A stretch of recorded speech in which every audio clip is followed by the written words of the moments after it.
Yep. I'll spell it out.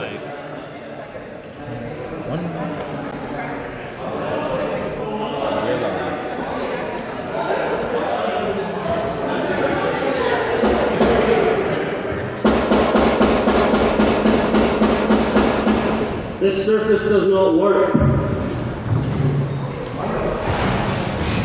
I'm going to try one more time, a little bit higher up this time to see if we produce a better result. That's even worse.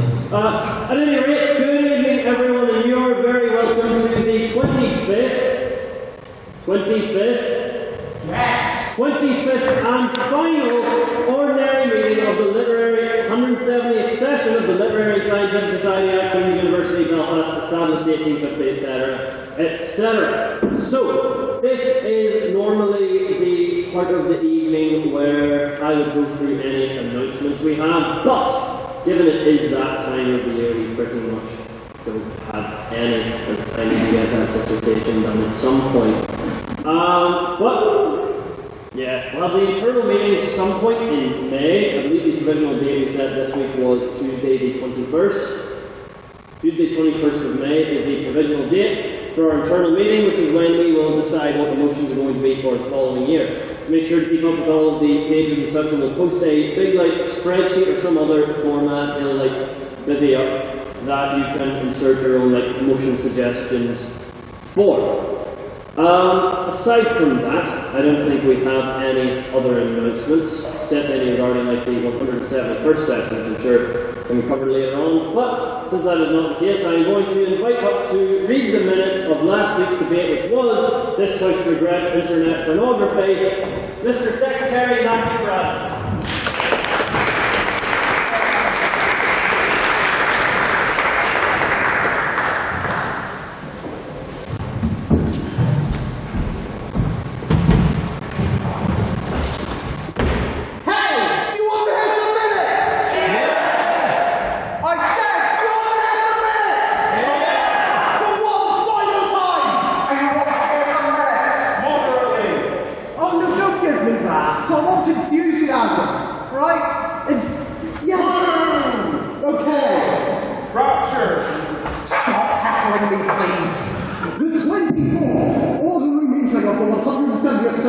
Of the Queen's University of Belfast Literary and Scientific Society took place on the 28th of March 2019 and was attended by around 40 members.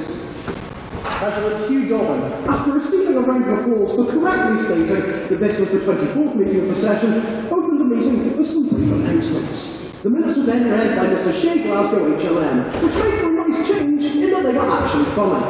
In private members' business, Mr. Matthew McCallion accidentally asked the President's question, and Ms. Tara Grace Connolly, taking one for the team, asked the House, "What do you think of Parliament?"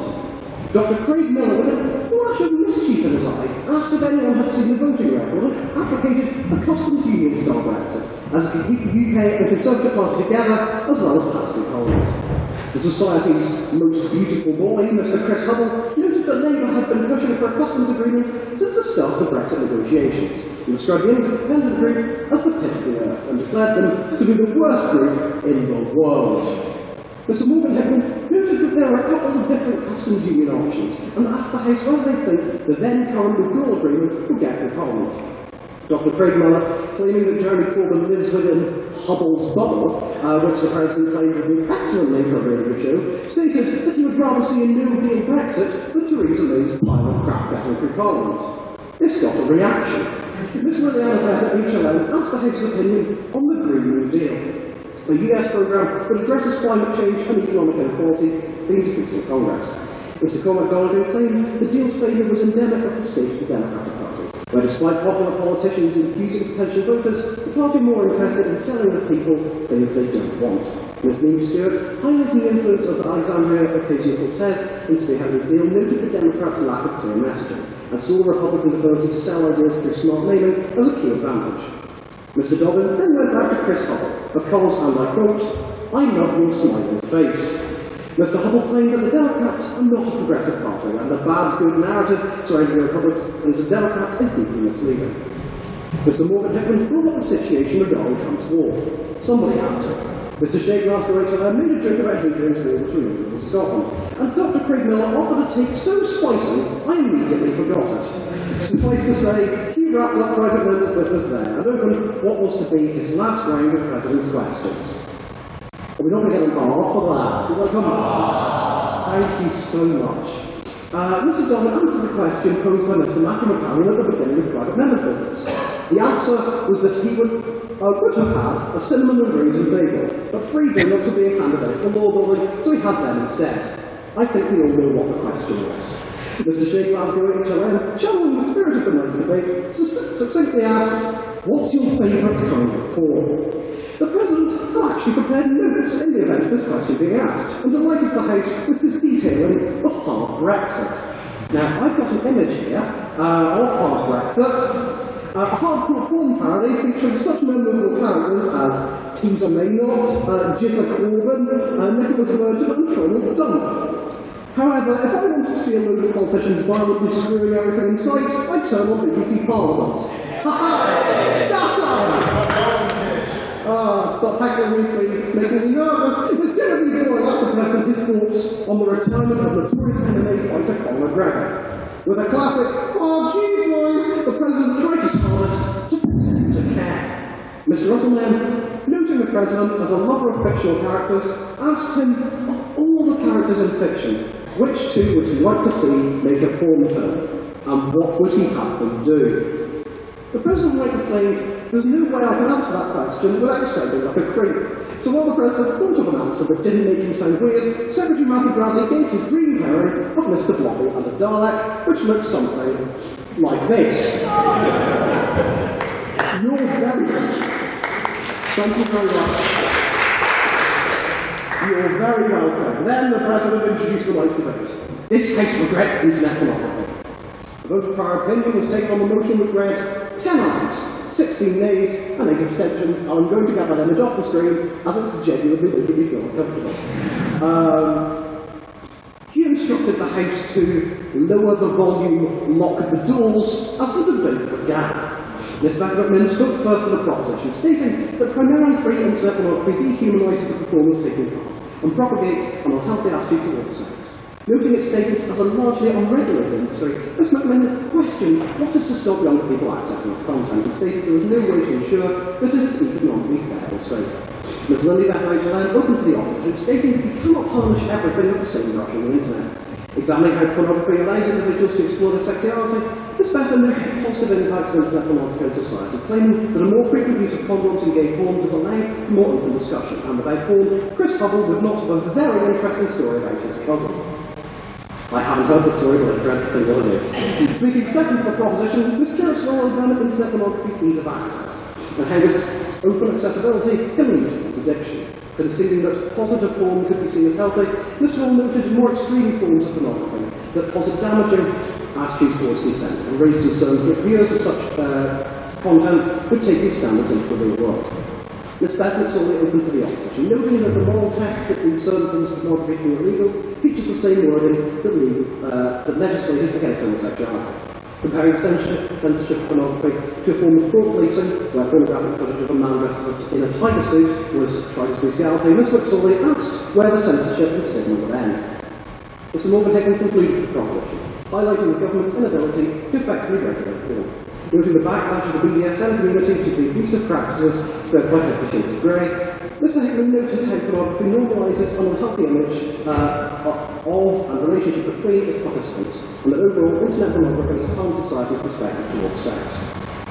I'm rather happy with this one. Before the debate started, Dr. Craig Miller informed me that his speech would primarily centre around what he termed as his wanking life. Noting how he used to sell excerpts from porn mags while at school.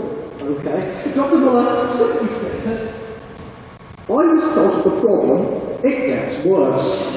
And boy, it did. Stating that the pornography industry is generally well regulated and economically sound, Dr. Miller claimed that internet pornography has led to safer and better sex, and also detailed the physiological response post-masturbation. Thanks for that, Craig. Thanks. Questions were heard from Mr. Peter Dunn, Mr. Pepper Hoggs, Mr. Ian Thorpe, Mr. Russell Nairn, Mr. Mark Gilmore, and Mr. Chris Hubble. A fine was issued to Dr. Craig Miller for using the F-bomb, which seems inconsequential considering the baldy ribaldry of his speech. A binding vote on speakability was taken on the motion of read.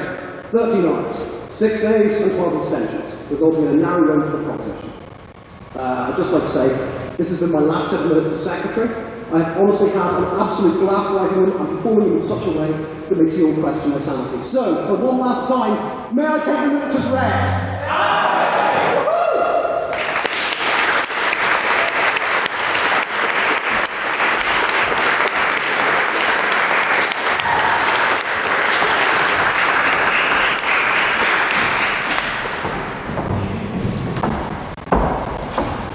I woke up with an unfortunate sore throat, so we'll see if this works as well as I originally planned. And now the end is near, and so I face the final curtain. My friend, I'll say clear, I'll state my case, of which I'm certain. I've lived a life that's full, I've traveled each and every highway. Oh, and more, much more than this, I did it my way.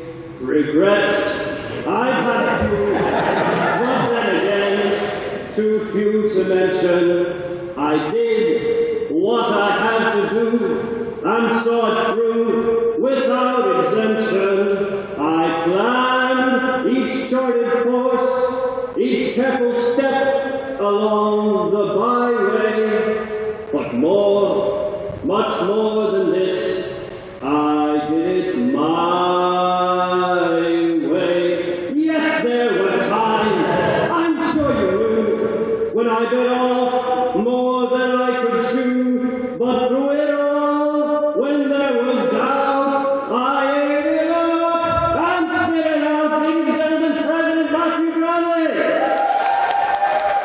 The record grows, I took the blows, and did it my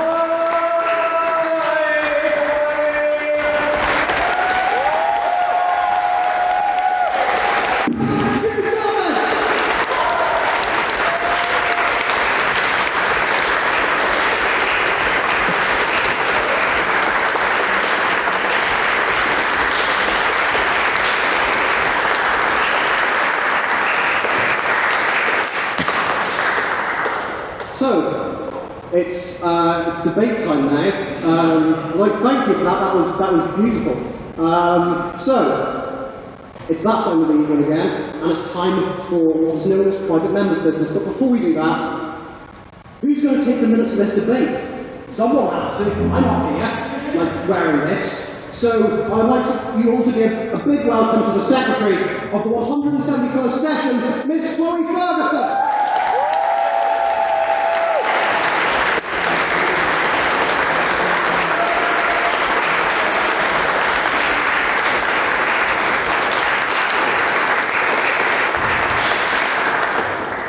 It seems the Q's decision to drape the gown over me in the same way they would cover a corpse meant that it has fallen off a bit, so I'll have to put that on again now. So, excuse me, sorry, this is about the level of dignity you'll be able to expect from me in the next year. Okay, so it's that time of the day again, and it's time for private members' business. Does anyone have anything that they have thoughts on? Mr. Matthew Sullivan, HLM. Okay, so a couple of days ago, I'm really interested in House of Thoughts on this. A video was circulated on social media of a number of men in the British Army taking target practice as an image of German Corbyn. And I'm wondering whether the House thinks this is either a great example of how the propaganda against German Corbyn has gone a bit too far, or whether this is a completely reasonable response to an anti-British, terrorist-sympathising, country-destroying hack. Wow, any responses to this? Mr. McArdle. Basically using as the leader of the opposition's firecracker. It's indicative of the sentence who was very, very working each other. Mr. McGinnis. Yikes, but for a second of all, Mr. Carl said it's incredibly worrying, and I think not only of the impact of the astonishing video which is supporting the treated by the media, I think there is this stuff that is so many in 90% of the states have been misconstrued in some way, shape, or form by the media. I think there's been very clear that the horrors near coming against, and we're seeing the results of the very clear using the target as treating the prospect of elections on apocalyptic circumstances. And it's also indicative of the worries creating sort of far-right individuals within the British Army, which certainly demonstrate right there being a number of things that are against the media, this video,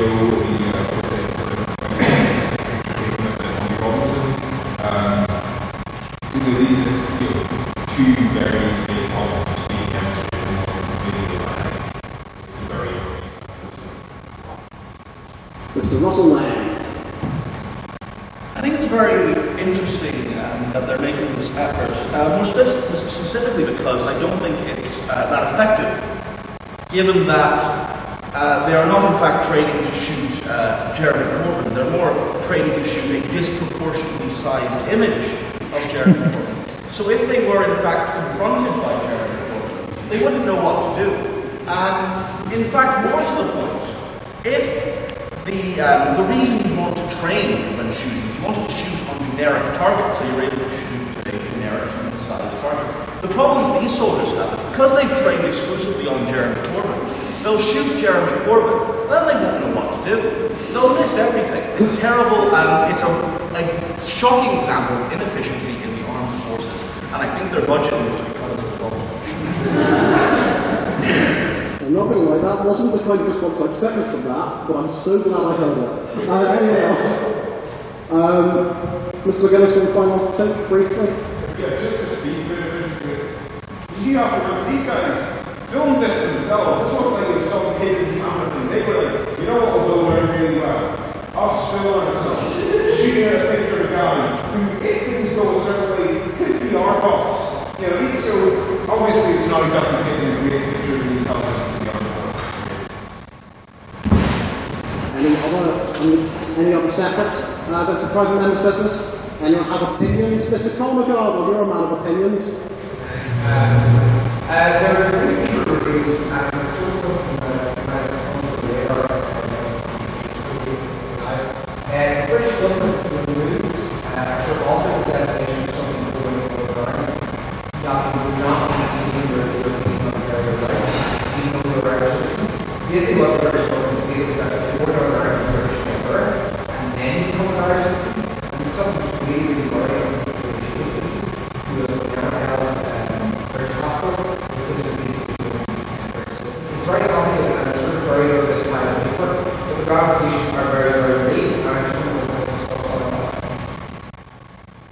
Mr. Shea Glasgow. I'm pretty sure that there would be very good friends for you. Challenge that I guess in the office did.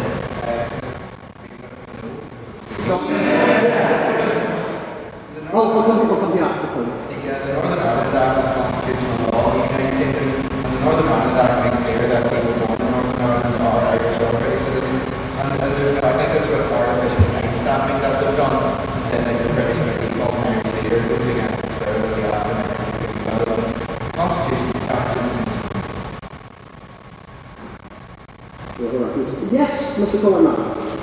So, I think it's slightly understanding of what happened. As I understand it, it wasn't a time stamp thing. It was that the British government said that for their purposes they were prepared for one British, whether that or not. So I'm not sure how the only person that has time stamps.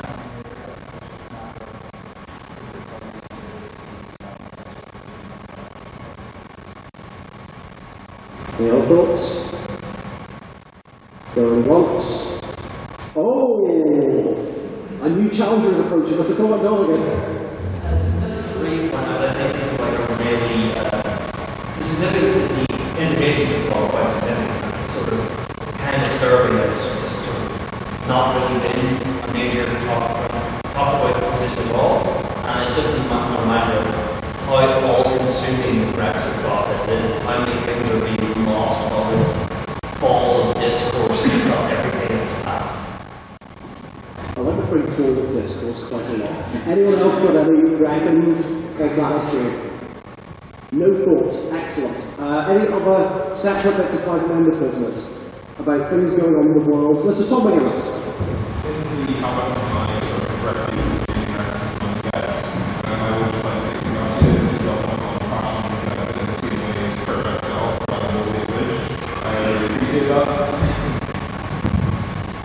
Congratulations.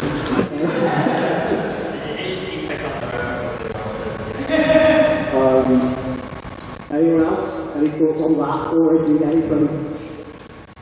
I thought this was a room full of opinions. I thought this was a room of people angry about the state of the world. And I feel uncomfortable going to anyone else. One final opinion. Yes, opinion. No. Yeah, we do all have deadlines, and very much putting the deadline. But, Mr. Kieran, you had your hand up, all the way in that sad tech corner. I'm going to pose a radical concept. Anime is for nerds. A radical concept, anime is for nerds. These are the real issues of the world that we have to discuss. And it's actually indicative that there are like more hands up for this than any other private members. This is more! This is ludicrous! Right. Yeah. All right. Mr. Jack Patton.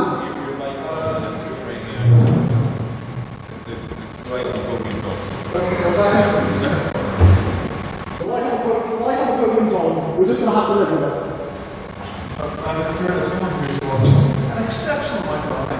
I have to agree with you because I originally fucking Yeah, that has to be a crime. Yeah, sorry. And Mr. Matthew Sullivan. shut your mouth. This is spicy. There's pepper hogs. I would say that conversations with anime make people take place, and conversations on the project. Anime is a good thing in the end, but it's a safe space. Anime is safe. But here's more opinions. Mr. Russell Levy gets so excited. Anime most certainly is not safe. Oh no! That's a curveball. I recall a story last year. I attended an event known as QCon. And at this event, I actually spoke at our debate, which was an anime-themed debate. It was interesting that I was speaking at this debate, given that at the time I had never watched a single episode of an anime. But I did my literary thing, and I talked about that. But the thing that really caught me, and the thing that really didn't make me feel safe, was before the event began, I witnessed what I can only describe as a weeb ritual, in which a group of very elaborately dressed individuals gathered around in a circle, while a man with a boombox on his shoulder, playing Take On Me very loudly, walked around in the center doing this, and they sort of began to join in. It is possibly the most frightened I've ever felt. And that is what I still see in my dreams. My favourite thing about this is still looking genuinely distressed. Any other takes on this, which is proving to be, oh, Matthew Sullivan's back again. Yeah, they actually have to do that every year to keep anime real. Never in my wildest dreams did I think the last debate of this semester would turn into a conversation about essentially anime summoning rituals, which I never expected. So this is the last call for bits of PNB. Mr. Zach Scott, this will be the last one. So, on a much lighter note, Tuesday, Elon Musk revealed that his favorite cryptocurrency is Dogecoin. He tweeted, "Dogecoin might be my favorite cryptocurrency, it's pretty cool," along with a picture of a smoking Shiba, with the caption, "Asterisk, drag cigarette, Doge, I haven't heard that in years." And this, I'd just like to get some opinions on the place if Elon Musk is correct in being the best cryptocurrency. I'm just looking at and seeing all of these hands. Okay, Mr. Luke Braithwaite.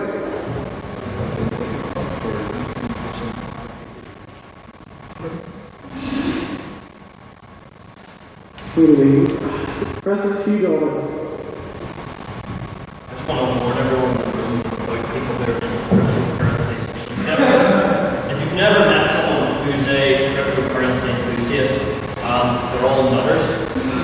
I remember being in Dublin last year, it was like they were talking about cryptocurrency over there, and I came across this one academic from UCD had a Bitcoin logo tattoo on both of his wrists, and absolutely could not stop talking about the entire game. So, it's all well and good to talk about Elon Musk loving Dogecoin. They're a dark sea, mostly on the underbelly of the cryptocurrency world. It's not just in Reddit, it's in the real world. And they need to be stopped. Can I just say, this conversation has got so insane, it's maybe the most fun I've had in genuine years. Mr. Cormac Donegan. For his own sake, and for all of our sakes, Elon Musk needs to shut the fuck up. I mean, that's another fine. That is the weak, that's so, that's weak.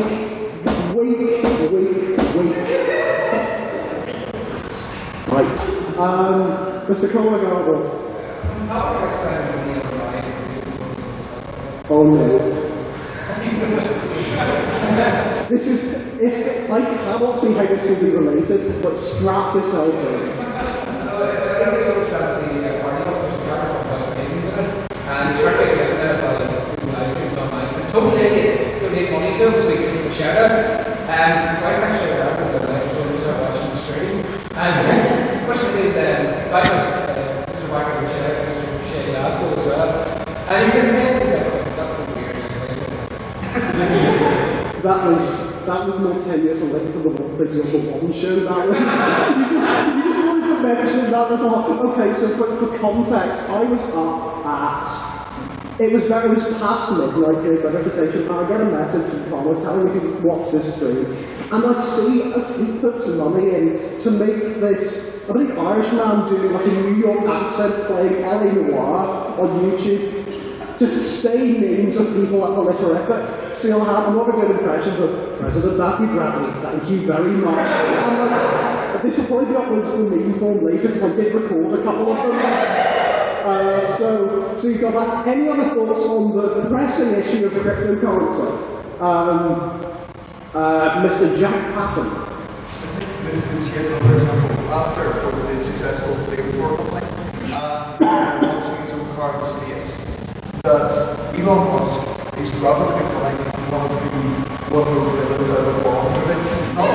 Not like the modern ones, I think he's like the old ones that are like Sean Connery where they're clearly different. I think in 5 years he's going to create a death rate.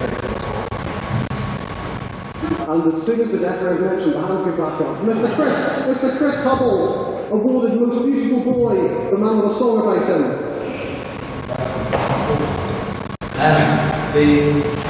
Elon Musk is a lecherous human being, and if we want to be better than him, we should stick it in the pocket with his drink and shoot it to the probably take a little while to test. I think murdering Elon Musk by firing it into space and hoping it explodes is a perfect way to end this end of thing. I'm not sure that can be topped. But I was thinking about tonight's debate, and this is something we've not done before, okay? But I was thinking about tonight's debate, and there's so much going on in Europe. You know, like we're students, as we've said, we're busy, and there's deadlines coming up. So like it's difficult to get on top of exactly what's going on. So I've just received a message. Is it? No, it's normal. And it's really difficult to keep on top of what was going on. So we are very lucky that our own internal convener and treasurer of the 171st session has spent all week preparing an interpretive dance that will explain Europe to the world.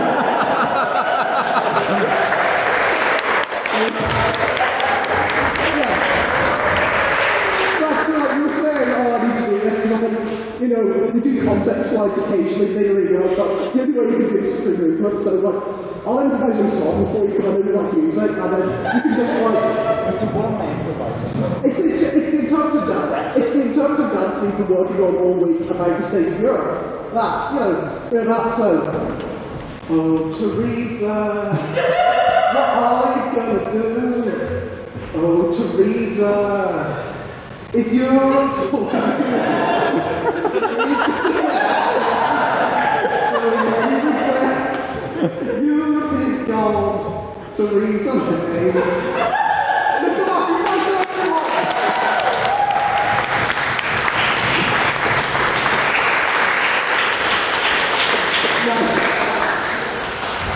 As you may have guessed, he didn't know that was going to happen. I thought of this very late last night. I was so amused by it, I just thought it had to be done. So, because we've probably got quite a few now, I think it's about time that we open around the President's questions. So, the tone for next year has very much been set. So, yes, Mr. Chris Hubble. Mr. President, what are you substituting? Oh.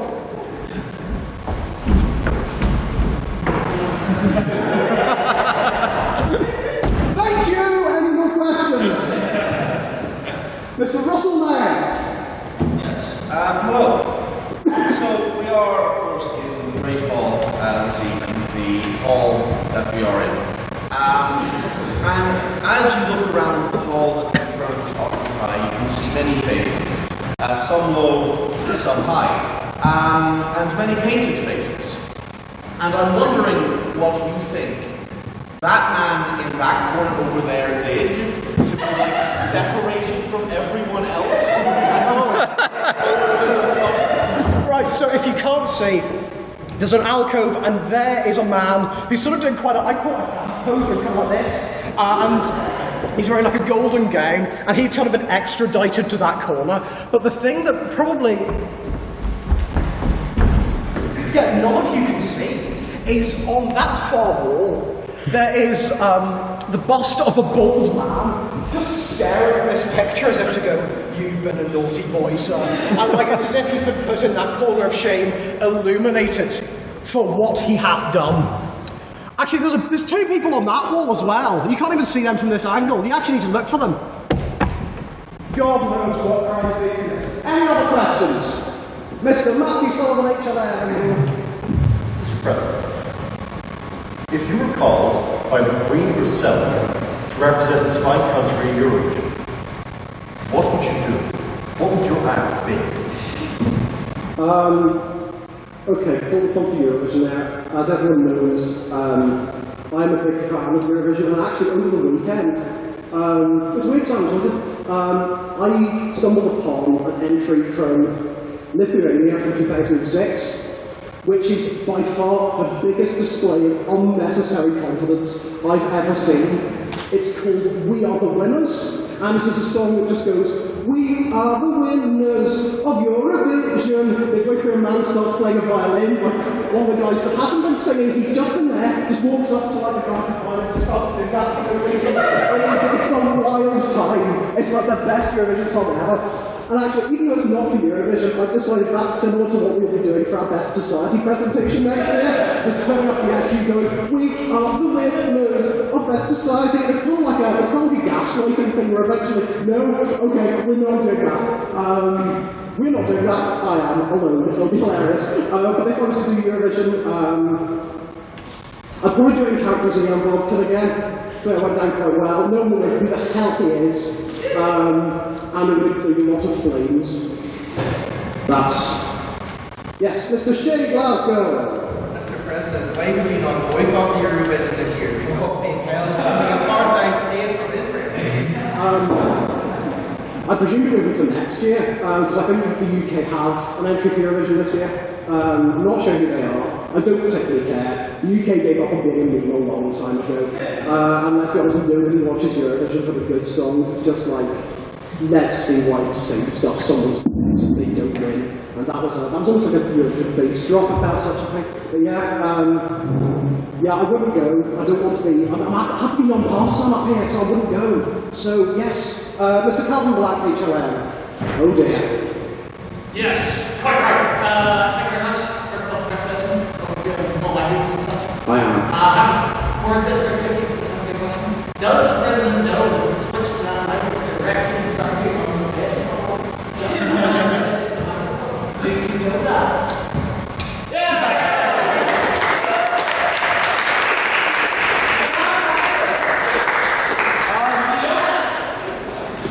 Yes.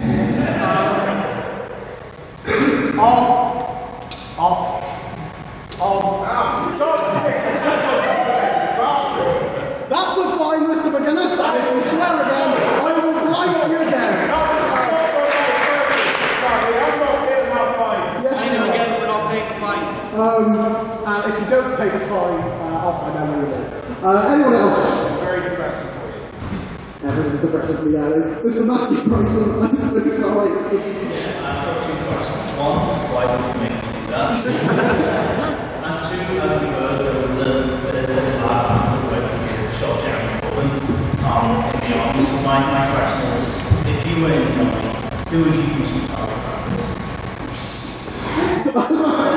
If you can't see, Carl Brooklyn has just done this towards the direction of Matthew Bryson. I would never do that to Matthew Bryson. I would never do that. Why did I do that? Why don't I do anything? This is right. It's funny. That's the main thing. It was, yeah. I have no regrets, but that's not one of them. And who would I use for target practice? I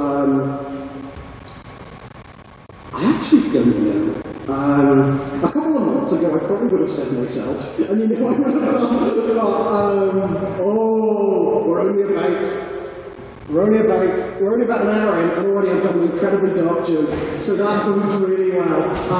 Who would I use for target practice? The generic me.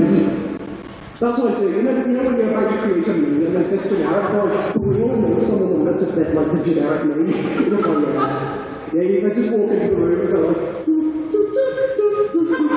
here comes the me. Yeah, the generic me.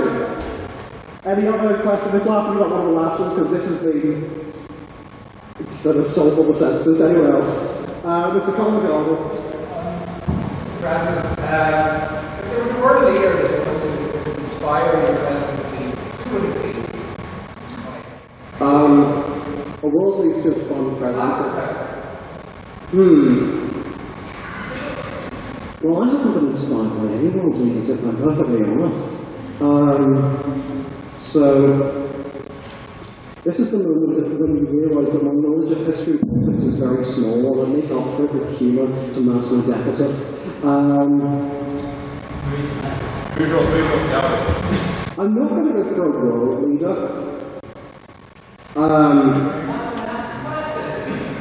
Okay. I'm going to go for the Illuminati. They're the world leader. They're the definite article. You won't know the shady business I'm getting up to, but it'll be shady. I don't have my sunglasses, but if I didn't put them on. Yeah. Any other questions? Mr. Blackscott.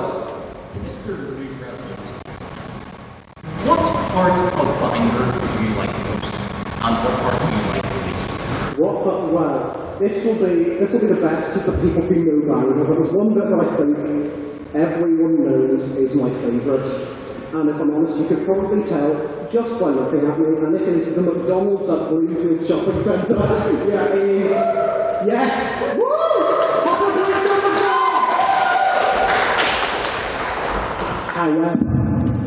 Bloomfield McDonald's used to be 24 hours, but now it is only the drive-through that's 24 hours, with the main shop being closed at midnight. And when I found out this information in the car, I genuinely cried and was told to stop. So Bangor McDonald's is my most favourite place in Bangor. My least favourite place, it's too many to count.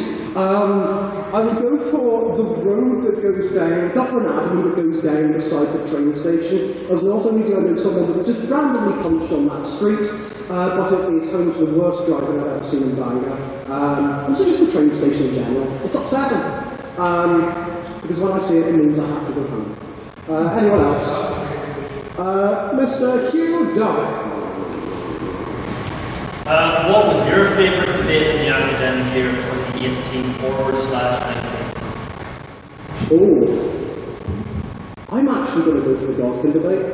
It was a motion that I suggested, a motion I'm really passionate about, which was this House of Settling Off Martyrs, and also the fact that my first debate in society, and the first debate I took part in, my first experience in society, was the Godkin debate, so the Godkin debate is quite special to me, and the fact that all the speakers spoke so brilliantly on a topic that could have become really confusing, and the fact that it was a debate that completely lived up to the motion, so I'll go for the Godkin debate, so it was spectacular. I'm very aware of time. I'm going to go for two very quick ones, so if they're not quick, put your hands down. Mr. Whiteman. Mr. President, what did you have for breakfast? Shame. But when you think about it, what is breakfast? Because breakfast implies that I broke a fast. But in fact, I'm a man who doth not stop eating. So when I was doing my dissertation at about 4 a.m., I may have got myself a bowl of vanilla ice cream and a waffle, just to make sure I stayed awake. So yes, that is plausible. And then, thank you very much. Maybe my very stupid. So then when I woke up this morning with an awful cough and thought, I need something to drink. Walking down to the town train station, I walked past another favourite haunt of mine, known as Greg's, and I had a palo chocolate. So that was what would traditionally be referred to as a breakfast, but considering my eating habits, it was indeed the only thing I've eaten today. So it's not really, to describe it as a meal would be charitable. Mr. Willis. Don't forget to describe it, but it's not the same as the boys with fries.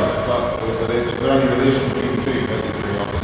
Yes, there is. So if you go, County Down area, this is the most bloody mean presence question. It's not about County Down and anything too much. But, so the Northern Lady Duffin are a big family in sort of Antrim, North Down area, and so they've got loads of things named after them, and the place outside Bangor called Helen's Bay, which is named after some relative, and in this Helen's Tower, which is a big old tower on a hill, which is named after the St. Helen. So it's all related in their family. Next and final question, if there is one. Mr. Mark Gilmore. Mr. President, as we all know, it was April Fools on Monday. So I'd like to know, what was your favourite piece of Tom Fillery and were I was not pranked on Monday, fortunately. I was actually on the Sunday night, if I hadn't had this thing to do, I was fully planning to prank a letter if there's some fake announcement, but it didn't happen, so you're lucky. I'm not sure what my favourite one is. IGN did quite a good thing, which was a Nintendo Direct, which is like Nintendo's way of putting out new games into the world. They do a new video. And they put one where everything was coming to Switch. So they started out with some old games, and they just moved to Tinder and just any old crap just went to Switch and just made up some names. I thought it was quite funny. There was also quite a good one on Twitter where someone made a fake version of the old Doctor Who Battles in Time card game, and they made it really realistic looking, they physically got it made in February, and it's genuinely filled with fun. So those would be my two. So, President's question is done. It's EU Superstate time. So, there's a vote to be had. The vote of prior opinion. So, all of those in favour of the motion, which is your opinion right now, before the debate, this House will create EU Superstate, please raise your hands and say aye! Aye. Raise them up high, I'm very short.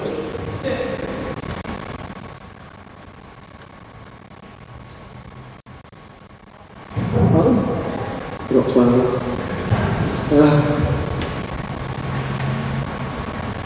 By continuing the tradition that neither the President or Secretary can count to the same number.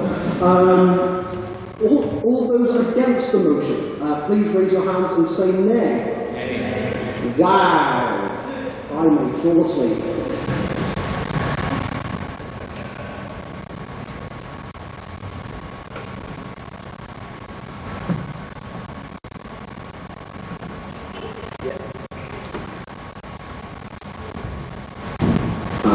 As I say, all of those know there'll be very few of you who have absolutely no opinion, don't care, don't mind, don't want to participate. Please raise your hands and say meh. I said Cincinnati.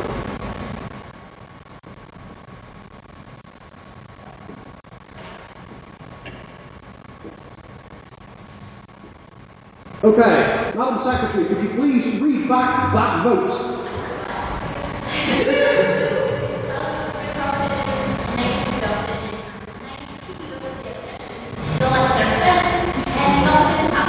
The opposition has it, everyone. Do it now.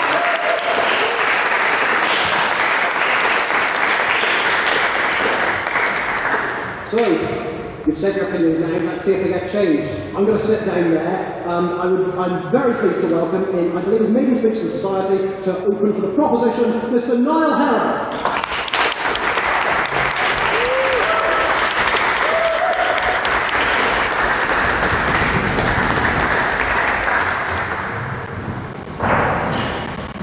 Hello, and welcome to the proposition's argument on the motion, this site would create an EU Superstate. Now, let's set a few parameters for the debate. I expect the opposition to make this debate about national sovereignty, globalization, or Brexit. But this debate is beyond those things. It is about the European project, the benefits of ever closer union, and why we must strive towards it. Tonight, I will explore how successful the European project has been, which is the hard evidence we have for justifying the EU Superstate. Cormac will paint a picture of the national identity in an EU Superstate. Connor will outline the benefits of striving towards ever closer union and the perils of not.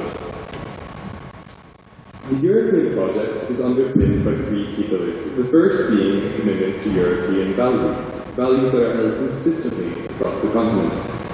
These range from the value afforded to equality, such as gender equality, which is enshrined in the treaties of the EU, as is the equality of national identity. We shouldn't forget the European project's values based on freedom. Of course, freedom of movement, but also political freedom, such as freedom of expression, religion, and thought. This leads me to another value, democracy. Every citizen of the EU is free to stand for office and vote in both European and national elections. These values might not immediately sound like European values, simply the Western norm, but compare what is held dear in Europe to what is traditional American values. For instance, Europe emphasizes community relations over individual autonomy, cultural diversity over assimilation, quality of life over the accumulation of wealth, universal rights and the rights of nature over property rights, and global cooperation over the unilateral exercise of power. Moving on to European values, the next pillar of the European project is a commitment to prosperity. The EU, as it exists today, is an economic giant. It contains the largest single market in the world and is the biggest import market for over 100 countries. Free trade is a founding principle of the EU. But while free market economics is not, what makes Europe different is the quality of the European economy, which delivers real prosperity. The EU has shorter working hours and longer holidays than anywhere else in the world. Economic inequality in the EU is below the world average. Meaning that the EU is among the most egalitarian places in the world. Finally, the last pillar of the European project, and the one I believe to be the most important, is a commitment to peace, both in and outside of Europe. The European project is a political project, and always has been. The EU began as a European cold sea community, a primarily economic union that was used as part of a political project, specifically a peace project. Europeans have made war in Europe unthinkable. That itself would have been unthinkable 100 years ago. The European project has dismantled dictatorships and nurtured democracies in Portugal and Spain and Greece, just to name a few. In 2016, the EU and its constituent member states contributed $73.8 billion in foreign developmental aid, over $40 billion more than the second largest contributor, the SA. Unlike other entities, the EU does not threaten countries with invasion and occupation. Its biggest threat is having nothing to do with another country. In an increasingly multipolar world, the European project offers Europeans the chance to not be swept up by the dominant and rising powers of the world. The USA, China, Russia, none of these states are committed to protecting democracy. A federal Europe An EU superstate, whatever you feel more comfortable calling it, secures these benefits. The status quo is preferable to disunity, but it does not offer the opportunity of reform and democracy that this union would bring. The past 7 years proves we are better together, but a build-up of confusion on what the EU currently does and can do has blurred a vision of what a united Europe might look like. If anything, creating a European superstate, creating a European state would clearly delineate the powers of European government and the powers of states. What the relationship between the states and the European government should be is up to the citizens of Europe. The European process, how the EU operates today, is imperfect. It's far from it. Unification is the tool and solution by which an EU superstate can be made in the image of a perfect political entity. Yeah.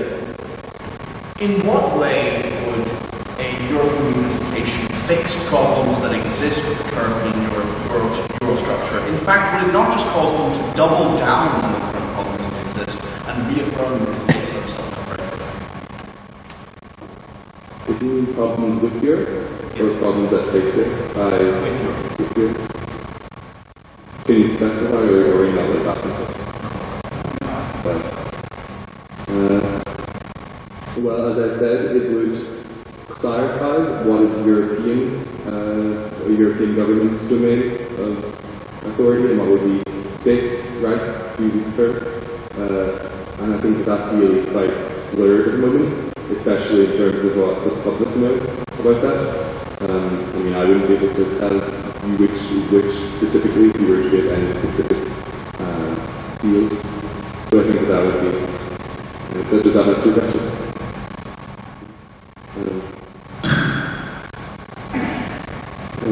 So, I asked the House, in all their broad political diversity, to listen carefully and vote for the proposition. After all, we are united in diversity.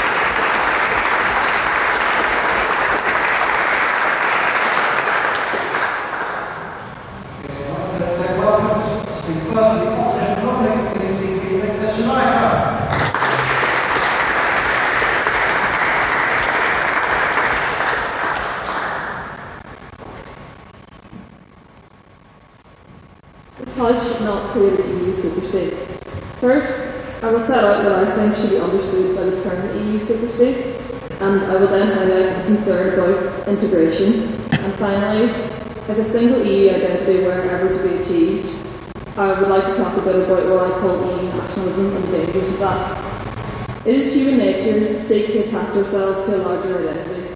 For centuries, people have divided themselves up according to territorial boundaries on the basis of language, culture, and religion. Today, in an increasingly globalised society, people are beginning to think more carefully about what it means to be a nation-state and the significance that we attach to these entities. And I think it is easy to put a question mark over the whole thing and simply say that the nation-state model is an obsolete concept and we should simply go out and create the United States of the world. Unfortunately, this is not what we're here to talk about tonight. It is my argument that an EU superstate would simply create a bigger national identity. Given that we're studying Northern Ireland and the emphasis that has been placed on issues of nationality in the Brexit debate, not least in the Northern Irish context, but also in terms of the nationalist rhetoric used by the Leave campaign, such as Take Back Control, I think it is an appropriate start for the opposition to discuss the prospect of a single EU nationality as one of the implications of the EU superstate. The EU is a multinational union formed in the wake of the Second World War with the express intention of transcending ethnic and linguistic boundaries. But what would happen if the EU were to completely overthrow the concept of national sovereignty, dropping all borders between member states and becoming a federal United States of Europe? What would the superstate look like? First, I argue it would have considerable people power. As of January 2018, the population of the European Union is around 513 million people. This is 3 to 4 times the population of Russia and around 186 million more people than in the US. Further, my reading of the EU Superstate goes further than this. My reading is the flag, the anthem, the army, the single currency, the works. In drafting this, in my view, is an integration that would go above and beyond what was ever intended by the drafters of an ever closer union between the peoples and member states of Europe in the solemn declaration of the European Union. It would involve a complete transfer of sovereignty to the regional level. So what, some might argue, what could go wrong if we were fully integrated with our European allies? Well, one concern I have is whether cultural and linguistic integration on this scale is practically possible. And I predict, as I predicted, the opposition have tried to spin it to us that an EU superstate would essentially create the epitome of multiculturalism, that we would all sort of sit around the campfire singing Kumbaya in all 24 official languages in the greatest display of diversity and cultural integration the world has ever seen. Unfortunately, we need to consider the reality. The EU, as it currently stands, has considerable problems with cultural and linguistic integration.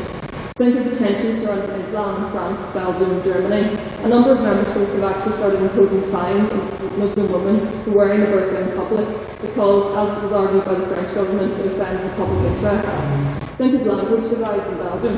Having lived there, I can tell you, I learned the hard way that if you approach someone in polite company, the safe language to use is English.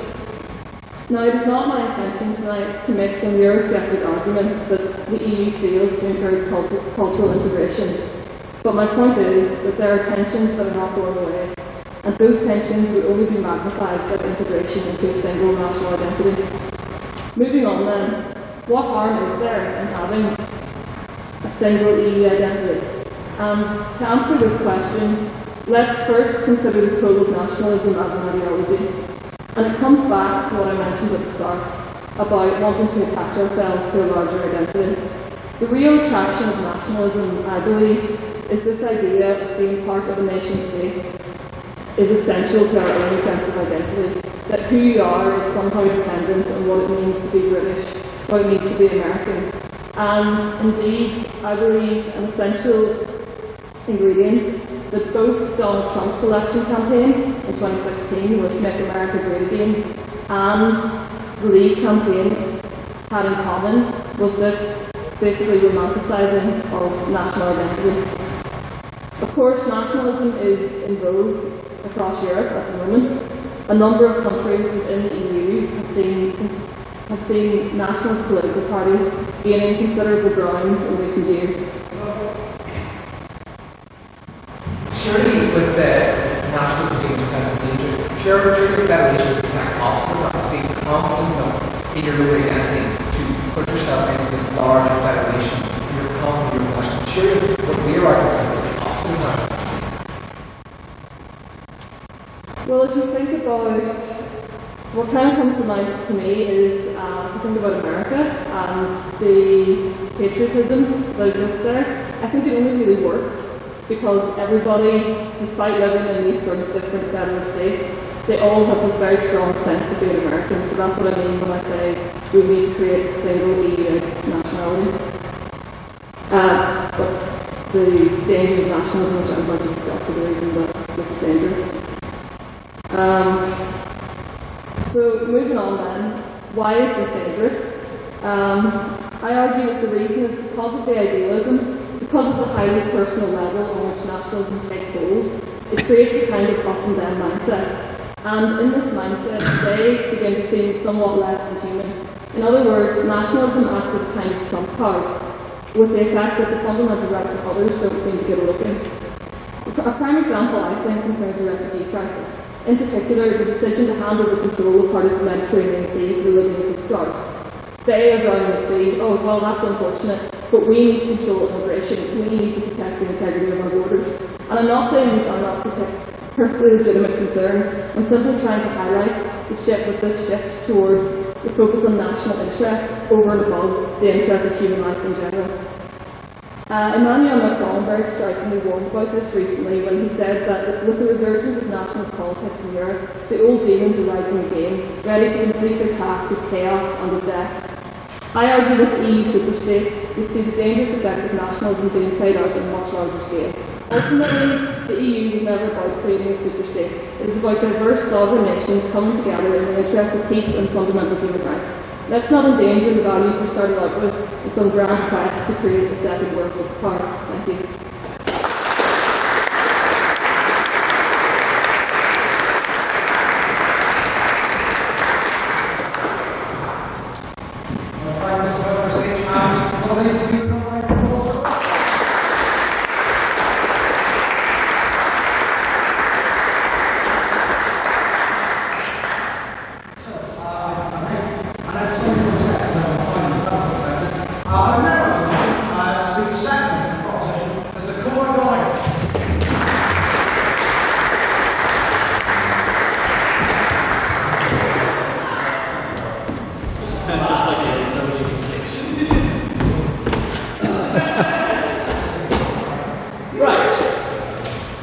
So, before I go into my speech, which I'm sure will be another completely uncontroversial speech, and what has been in no way put in charge debate, a quick point of thought. The first speaker brought the idea that Europe become this monolithic one nation. We want to stress that our hypothetical future Europe follows a federal model that focuses on cooperation between multiple nationalities within one broader federal system. It's such a system would not engage in such pessimistic ideas that only nations with one nationality can prosper. Now, a member of the House asked what problems with the current European Union and federal Europe would solve. I'm glad he asked that, because I will attempt to address some of those concerns. The first thing I want to touch on is the idea of national identity. Identity is a complex and multifaceted thing. And national identity is no exception. But one thing that is shared among them all is an inclusionary and an exclusionary component. For you to be something, there must also be something for you not to be. Otherwise, the identity is meaningless. For one to be a student, there must be those who are not students. For one to be gay, there must be those who are straight. And for those who are one nationality, there must be those who are not. In many ways, people are defined by their differences, by what defines them as apart from one another. This exclusionary factor is central to all identities, and it is not inherently negative. The national identity is no different. The difference is, your identity as a Marlborough fan is not imposed upon you by your geographical location, and does not determine international policy. How a nation interacts with others is shaped hugely by its national identity, and how that identity relates to the other identities around it. In recent years, the expression of national identity on the global stage has manifested as bigotry and closed-mindedness, applying the inherent exclusive element of identity to physical government policy that actively excludes and attacks others. But it doesn't have to be this way. Identity should be a positive thing. It should allow us to celebrate what makes us unique, rather than denying others because of what makes us different. In a federal Europe, we would not erase national identities. Every individual, not right now, every individual will be free to express their nationality, just like they are free to express any other part of their identity. But the toxicity and violence so often results when they come into contact with international law will no longer hold sway over policy, and a federal Europe must consider the national identities of all the nation states within it, rather than a single dominant one. No, thank you. We envision a patriotic Europe, but not a nationalistic one. Which brings us to national sovereignty. The question of what will become of national sovereignty in federal Europe is a valid one, and the concerns that people have that they are giving up their legislative power to those who can't represent them are legitimate. But I ask you this, how well represented do you feel right now? How well represented do you think the people of Northern Ireland or Scotland feel within the UK? Because I'll tell you this much, I don't feel represented at all. When Theresa May stands up in front of Downing Street and tells me she's working to deliver a Brexit I want, the Brexit I voted for, despite Northern Ireland and Scotland staunchly voting to remain, I don't feel represented. Go ahead. So you're complaining about representative democracy here and saying that you don't feel represented by people making decisions far away for you. How is this fixed by moving the decisions further away, making your people have less influence, and all round putting more enforcement on you that you can't have a say. Well, I'll talk about having a say later on, just in a bit. But what I will say is that the idea that the geographic location is sort of illusionary. Like, even though we have Brussels, we still send MEPs there. They're still representing our interests. Where was it? Yes. Tell me, is this national sovereignty in action?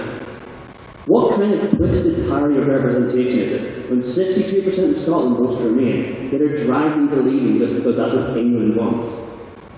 This isn't an isolated case either. The Catalan independence movement is another example. All over Europe, there are marginalised political groups that are unable to achieve fair representation because they are suppressed by an overriding national legislature that does not represent their direct interests. Go ahead. I see it just expands that here, where instead of small regions in the UK being disenfranchised, it's just one nation in the EU that will get disenfranchised. Can I just, I'm just about to touch on that point. Our model of federal Europe would offer an opportunity for these kinds of voices to be greater expressed, because instead of having this tiered system of like, okay, you've got the United Kingdom, but you've got that's like your main legislature, you would have this like, so Northern Ireland would have a direct voice within the European Parliament. You'd have Scotland have this direct voice, and that voice would be far more powerful than it is currently. Based on the federal model, our type of political Europe would ensure that while the institutions of UK government and others will still exist, it would not allow the concern of nations in it to have their voice diluted and drowned out. Another concern people have regarding federal Europe is the economic implications, and this is something that I particularly sympathise with. I'm a leftist increasingly sceptical of the ability of capitalism to deliver a fair society. I admit to some reservations of the current policies of the EU. Basically, by the very necessity of the European federal system, this would break down a lot of the borders that currently exist, and it would necessarily have to evolve beyond this sort of neoliberal trading model that currently is, simply by the necessity of the model. And look, I know we're being utopian here. I know we're painting a bright future that would be easy to be cynical about. But come on, we're saying this house would create an EU Superstate. We're not going to say this house would create a bad Superstate. We don't expect a federal Europe to bring an end to all the troubles overnight, and we expect there will be problems and difficulties that we can work to overcome. We have the proposition of simply trying to offer solutions to a status quo that is plainly not working to deliver the fair and egalitarian society we all wish for. It's important to remember the way things are is not the way things have always been or always will be. Life is an ongoing evolution of us all trying to work out the best way to live. And our modern conception of the divided states of Europe, of the borders drawn across our maps, are just that. Lines we draw ourselves and lines that we can erase just as easily. The divisions of Europe exist because we allow them to exist, nothing more. Let's not tolerate them any longer. I urge you to vote with us and take one giant leap further to erasing the conflict born of separations.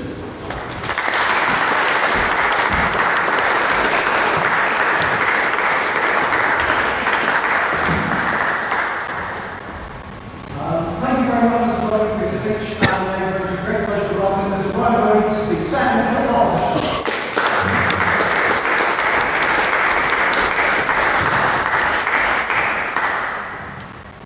Mr. President, there can be no democratic choice against the European Treaty. This was European Commission President Jean-Claude Juncker in 2015 as the European Union overruled Greece.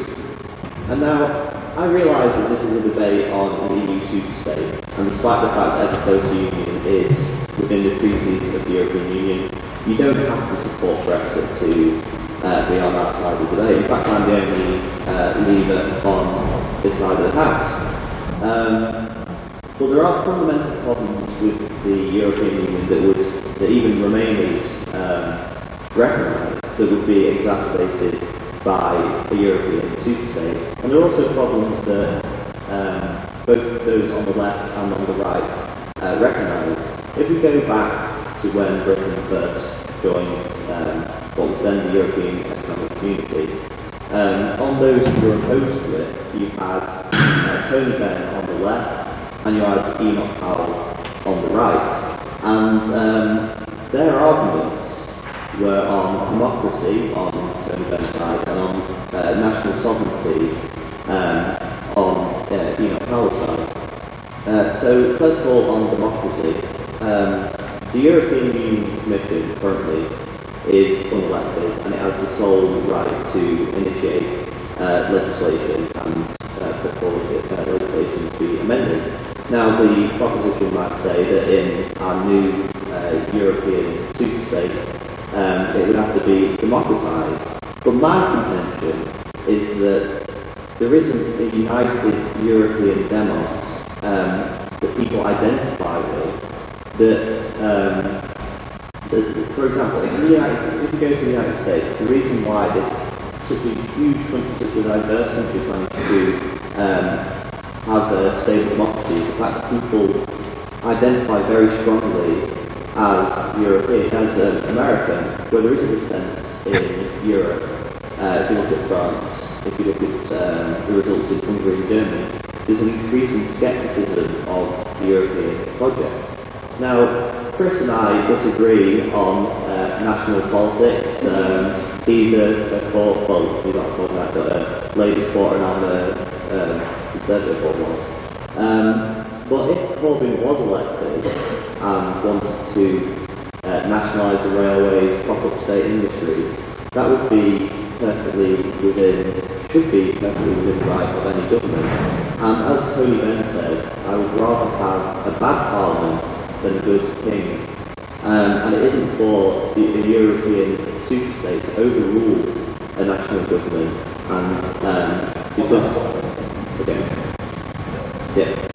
But that's basically how government works, and we have multiple levels. I mean, why should the devolved government of Northern Ireland overrule by the council? Why should Westminster overrule the devolved government of Northern Ireland?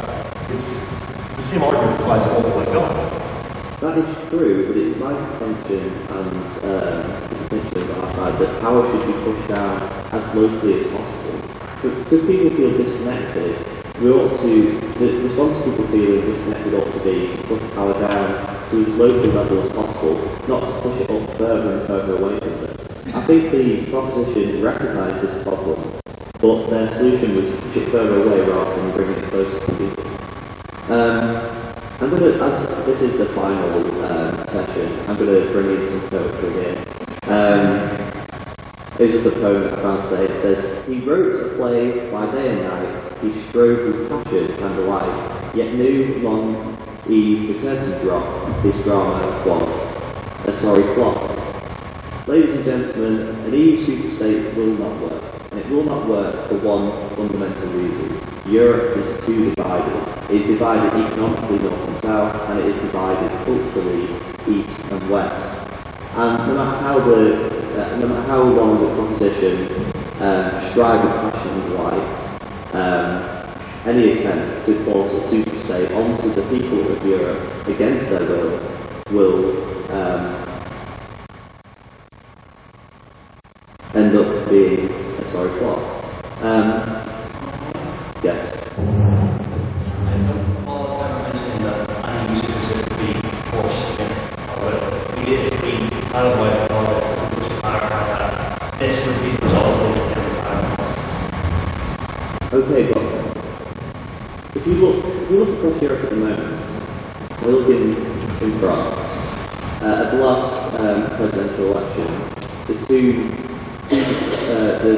Eurosceptic parties, the Front National and then the Far Right Bloc, are both very Eurosceptic. They both got 40% of the vote.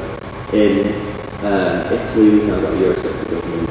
In Hungary, how are we going to unite Europe into a federal superstate without it being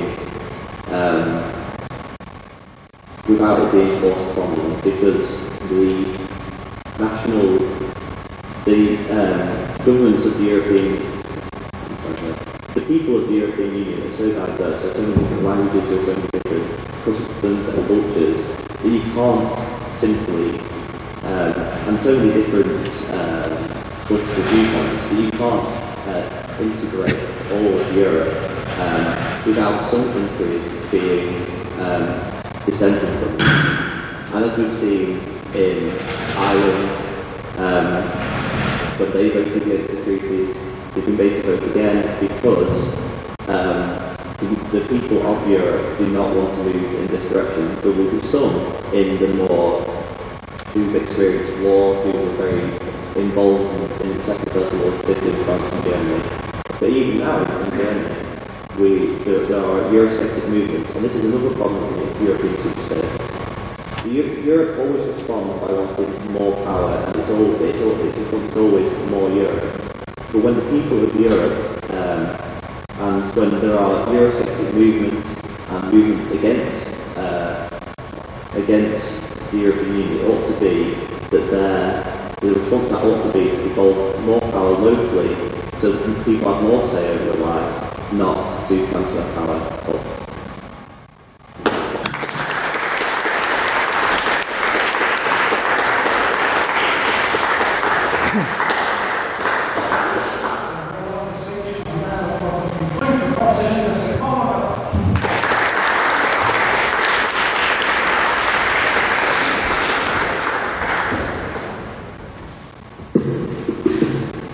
Just to give a very quick run, Ireland did vote again on the treaties, but circumstances changed and population changed their mind, and the concept is completely vote again, especially the Conservative Party. But ladies and gentlemen, the Good Friday Agreement reads as follows: it is the birthright of all the people in Northern Ireland to identify themselves as British or Irish or both, as they may choose.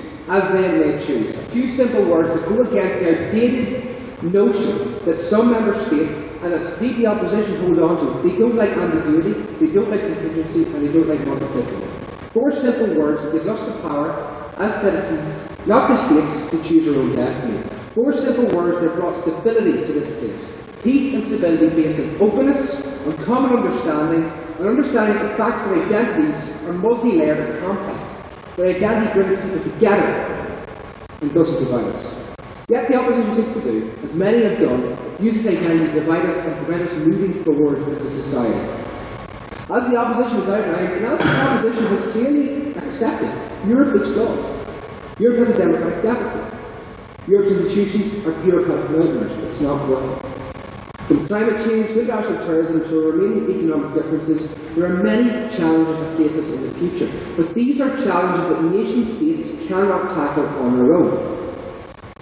In order to defeat international terrorism, we need further defence cooperation and information sharing. In order to overcome the economic crisis, we need a banking union to clean up our banks and a fiscal union to protect the euro. In order to fight protectionism of Trump and Brexit, we need Europe that is vocal and strong on the world stage. We need a United States Europe. The proposition has done, and will continue to outline all the problems of our proposal. As often with those on the fringes of the political spectrum, the left and the right, they offer problems but no real solutions. Ryan, speak. Yes, Mr. Holland, go on. We suggested that we don't put power into Europe, we put power into local government.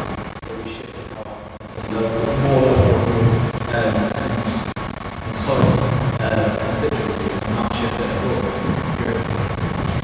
I'll be interested to hear more on that as your speakers. But you're less focused on the question of how exactly the EU should be reformed. This is the thing, you can't just wish that power comes back to little sort of councils all around the world. It doesn't work like that. We have to accept these institutions are here, Europe is here, how are we going to fix it? And most of this claim, as Chris made, that nation states would claim their sovereignty from Brussels, but they would still be committed to free trade or matters of mutual interest, the world would keep going as we know it. But successful international cooperation does not take place in an ad hoc basis, in an institutional vacuum. Democratic governments frequently develop intricate institutional solutions to sustain cooperation and joint decision-making over time. Ironically, a lot of the opposition's aims tonight could be solved by the United States of Europe in a federal structure. The creation of a proper federal setup is the best way to ensure the widest possible, as Chris talks about, repatriation of powers from the EU to its member states and regions. Therefore, it can meet some of the demands of a more Eurosceptic country, but also maintain a supranational and federalistic identity. Indeed, the EU is in many regards more centralised than most federations in history, and federalist reform could well reduce authority in many fields. For example, no federation has ever controlled its budgets and economic policies of its constituent units as tight as the European Union does. A federalised EU would lead to a much leaner structure. The current meandering organisation does not adhere to the disciplines of a simple set of constitutional rules. It would also better equipped to deal with the challenges that warrant common European policies. One of the relevant policy issues in one of the topics of debate tonight is coherent border protection and the immigration and asylum policy. As the refugee crisis of 2015 shows, the Schengen area of freedom of movement was completely incompatible with different member states with different views of immigration and asylum policies. We have the negative aspects, we have not been able to grasp the positive aspects. Federalism would allow the completion of the European Union's single market, where member states have pushed back against efforts by the Union to liberalise the service sectors, leaving the European Union institutions helpless. As explained, economic federalisation would warrant profound debureaucratisation and flexibilisation of the European economies. The federal structure and this United States of Europe, EU Superstate, whatever you want to call it, is not the stuff of fantasy. It's something that can be achieved in our lifetime, and something, to be honest, needs to be achieved. We've touched upon tonight, we are not in a friendly world anymore. America, we could once rely on, can't trust anymore. Russia is banging at the door. China, a world power. We need to have a strong bloc within the world that stands for our values and our beliefs. We already have sort of these negative. Yes, Mr. Dobbs. As you're talking about uniting people over and over, but we've heard from every opposition speakers that there's clear evidence that European people are not united on those things. And I know one of the propositions stated how this United States of Europe is going to affect how citizens of our different member states feel about how they're fighting against each other, which you seem to suggest is simply going to happen overnight. No, I definitely would say that this sort of European identity or this issue of division is going to happen overnight. We have to acknowledge that we already have the systems in place that allow for almost federalism. To the common man or woman on the street, we have already given up the sovereignty. We haven't gained the benefits. And this is the key thing here. If you had a federal European Union, your life wouldn't alter dramatically. It would simply be the functions of government at the top level would begin to work more easily and thoroughly. We already have these negative aspects, as I was saying. Should I talk about the flag and the anthem? They're already there. I don't have to be forced to learn the European national anthem. To be full European is not to design your love of your home nation or your home identity. It enhances your identity. It does not make you feel less patriotic. It enhances your patriotism. You're not insecure if you don't believe in this federal structure. That's understandable. But we have to be aware, as you already said, of the dangers of nationalism. Patriotism is the exact opposite of nationalism. Nationalism is a betrayal of patriotism. In saying our interests first, whatever happens to others, you raise the most precious thing that nations can have. That which makes it live, that which causes it to be great, and which is most important. It's moral values. Brexit is open people's lives. Don't misunderstand it. People are very critical towards the European Union, and rightly so. But to leave Europe, to destroy Europe, is not the solution. I think it is fair to say there's a renewed belief in Europe. Not in this Europe, but a different Europe, a reformed Europe. We have one last chance to make Europe work for our own sakes, and that way is through a federal United States of Europe. Something better is there for us. As Seamus Heaney said, we believe that a further shore is reachable from here. Please vote for the proposition. Thank you.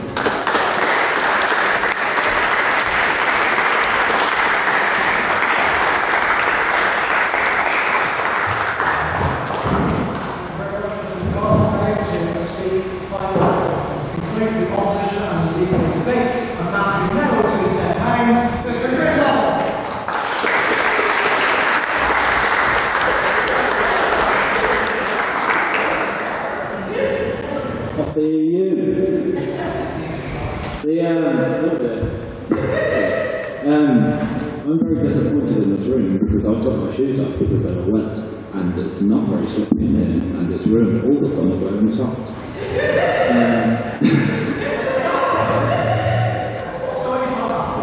Thank you.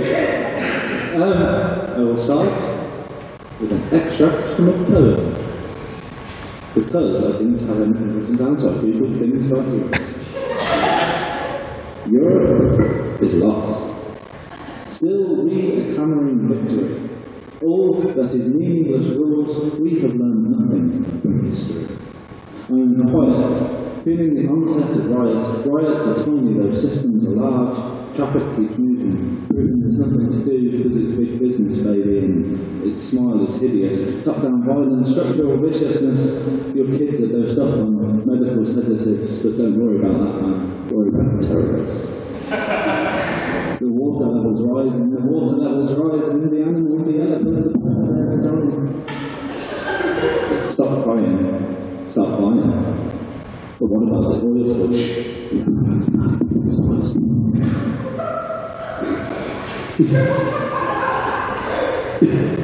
Europe is lost. Still, we are hammering victory. All that is meaningless rules, we have learned nothing from history. I will leave you to interpret the lyrics there.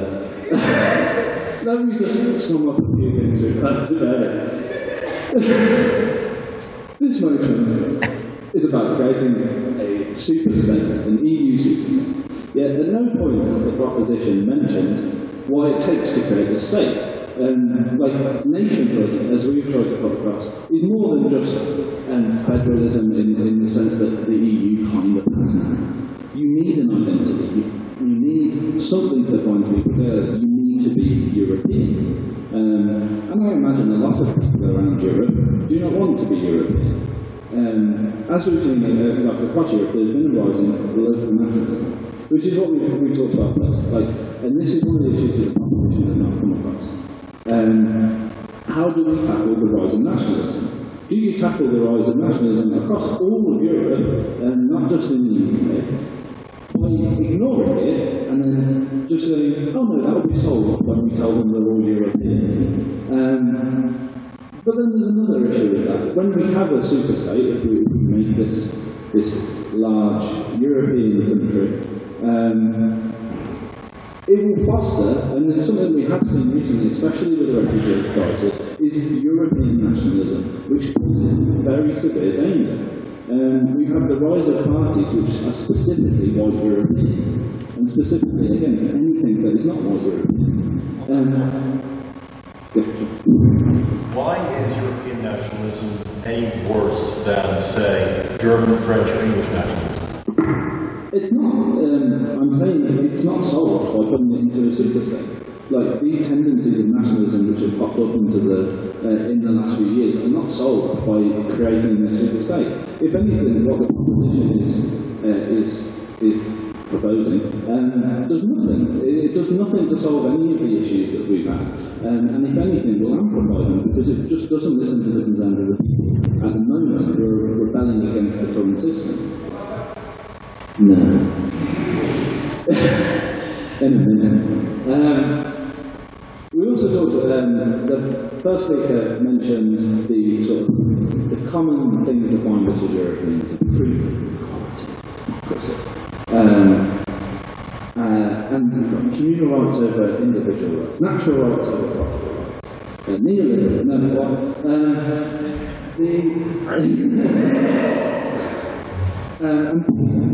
even though European countries have consistently gone to war outside of Europe, we're just not fighting with each other anymore, we're bombing Arabs instead.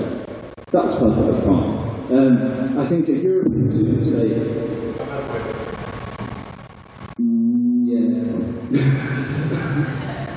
European Union itself has never actually bombed ours. European states.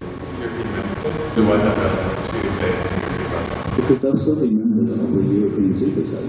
The same people who are bombing Arabs now are still going to be bombing Arabs when we're in a bigger country if they get elected. Should I change my language? Sorry. Bombing in foreign countries. I think, as well, this is something that hasn't been brought up. If we look at democracy, we tried to put the point across that we have a democratic deficit at the moment. Which is true. European elections are one of the lowest standards of any elections. People do not feel represented by European people. And the proposition tried to say that actually regions will be more represented in this state. But I think when we push power outwards, when we push it towards these more transnational, supranational things, it doesn't solve the fact that local communities are the ones that aren't being represented.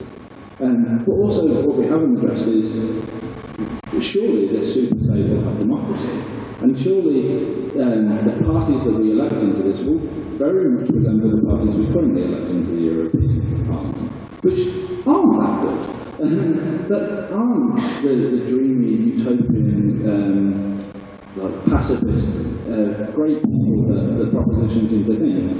The people we have sitting in the European Parliament are moderate at best, and some of them are fascists. And some of them are, like, those are on the rise in Europe. And, like, these movements are on the rise in Europe. And if they ever get the chance to run Europe, because we're a democracy, that could happen, then that's a significant challenge. And if anything, it makes it a lot more dangerous as a country. Can I take this point anyway? It's almost as if I planned that. Some other interesting phrases we heard tonight were division exists because we allow it to. That was one of my favourites. But we could just stop allowing it to now. And if we stop that now, we don't need to do a superstate. We'll just stop it and the division will stop. There's something else, but I can't remember what it was. I have another song. This is my and is even less relevant.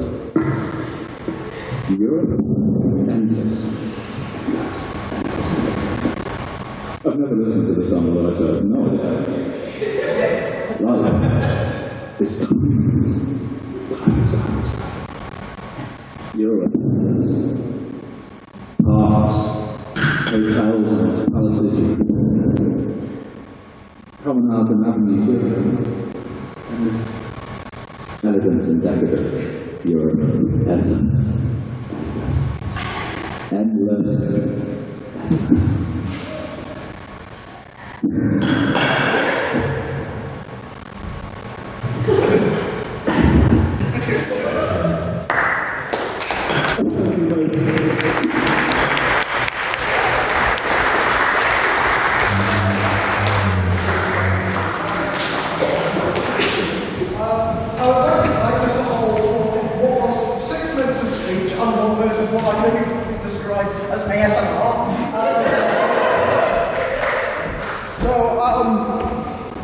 Back up here again.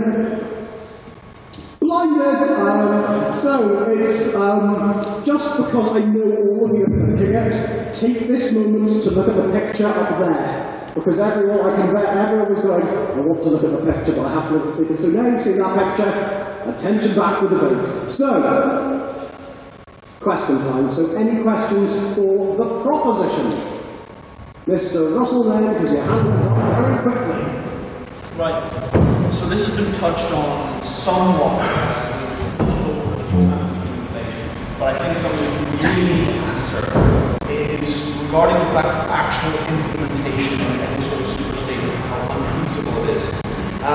In a world where we see rising individual nationalism, in a world where we see such anti-Europe tensions consistently rising, any attempt to create a European superstate will ultimately accentuate the problem simply because to create a European superstate, you must alter the constitution.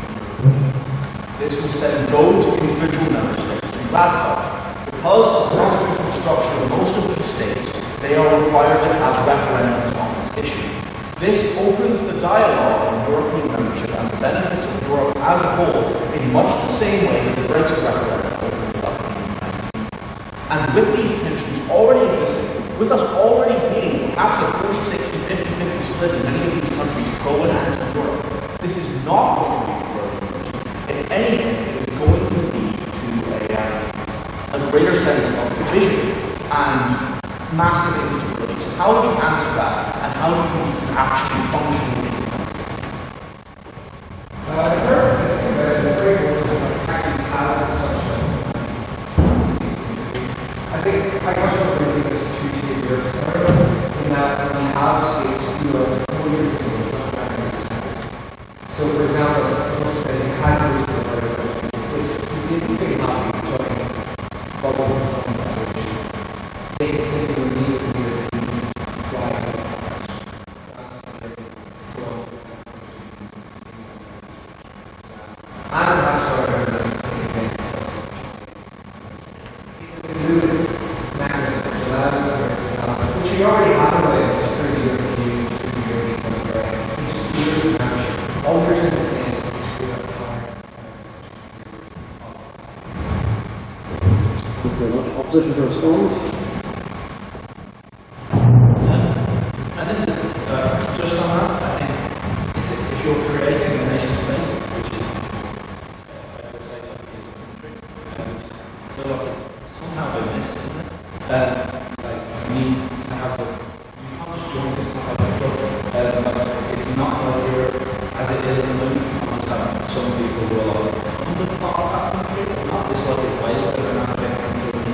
very much.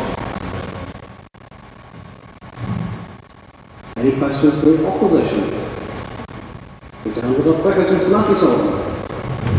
Okay, so you talked a lot about this idea that we should be moving the highest power away from the individual person, so we shouldn't be sending the highest reporting line to Brussels.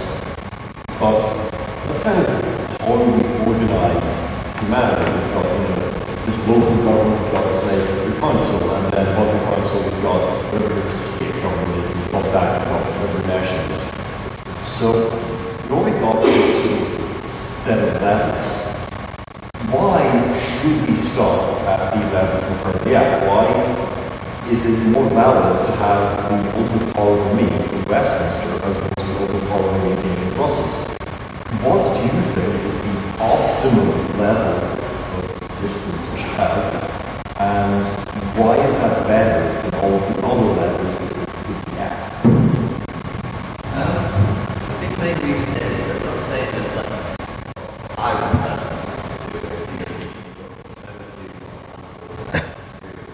let's say that we're going to do away with the theory because one would argue that on certain aspects of climate change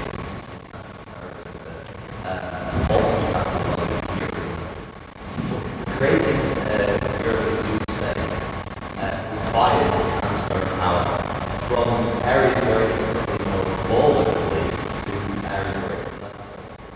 And when there is this feeling, which we also recognize is transfer to transfer power further away from is from the right to control power locally to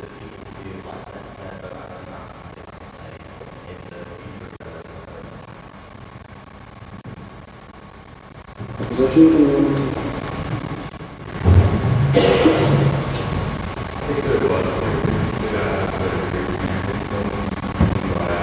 the future. Any abstaining questions? Now remember, this isn't to whichever side you choose. This is to what could be construed as both, or indeed neither. And if it's to both, it has to be the same question to both sides, not two different questions. Mr. Wiggins. I think there's probably a general consensus that the most pressing issues is more or less every other in the world right now is climate change. And so there's a clear wall of silence thoughts on whether a European Superstate would be beneficial towards combating climate change or whether it would be Absolutely beneficial. Something in fact that it would ensure that every person, every region within that state is compliant with the same laws. The environment is such an important thing, and I think like it can't be left to chance, and it should be that the duty from not just like it shouldn't be a portion region go, oh we have to do this, but it should also be like regions saying, okay, we're going to help with this, we're going to bring things up here. It should be ensuring that all people with the sort of are equally able to combat the ever-growing threat that is climate change. I don't think it would make a difference at all. One of the benefits of the European Union is powers that it has to or cooperate with the United States to tackle environmental problems. Particularly with standards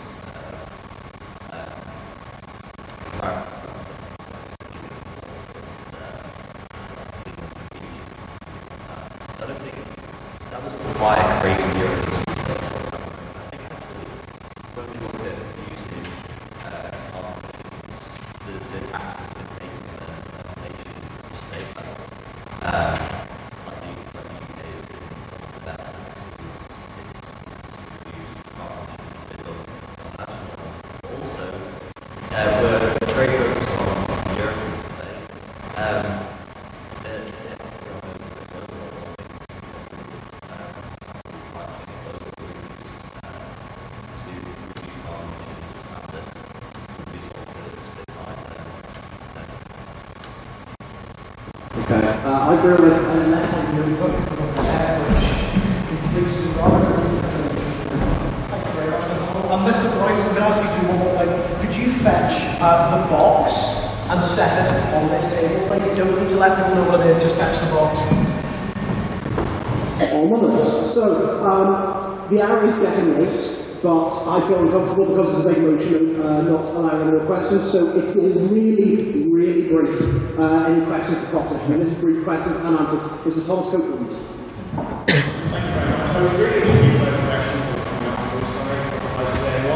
One idea that kept coming to the debate is about culture and national identity. The potential to go about opposition was something like the European identity would have hold and perhaps national identity that already exists. And throughout the debate, both sides seem to make comparisons between the United States and America. And I wish to ask the opposition, where is the private pension tradition of nations like Delaware and New Jersey gone from the American tradition of places like Ohio? Or where is the Spanish tradition of places like California and Montana became cannibalized by the American federalized nation whose greatest contribution to Western society and turning back to the red line? Is that not the fate of the way states like Baltimore or Czech Republic and federal Europe? I like this.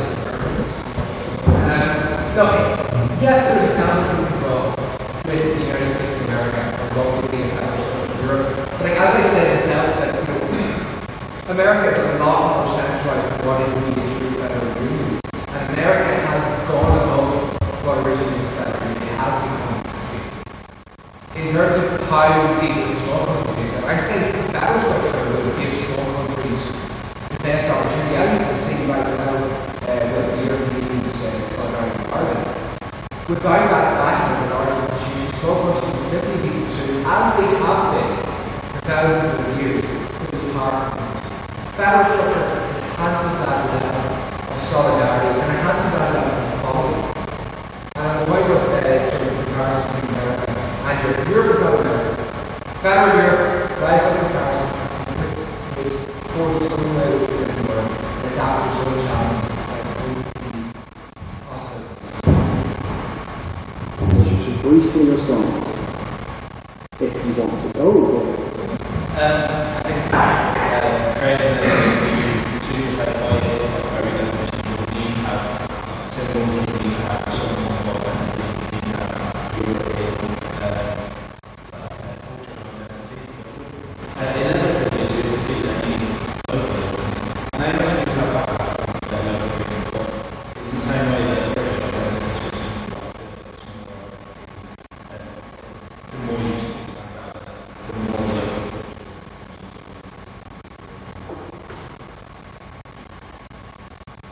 Okay. Now, very, very brief, Mr. Bryson. I was just raised the idea the states coming together and creating a bigger national identity. Or the 15th century Spain, towards unification, Germany, towards unification. These are all states that are successfully unified. The German alone think about 12 independent states towards unification. So this idea that these places come back to a national identity. The biggest issue is Germany. Sometimes they just want a national identity. So I don't understand why we've got this impression that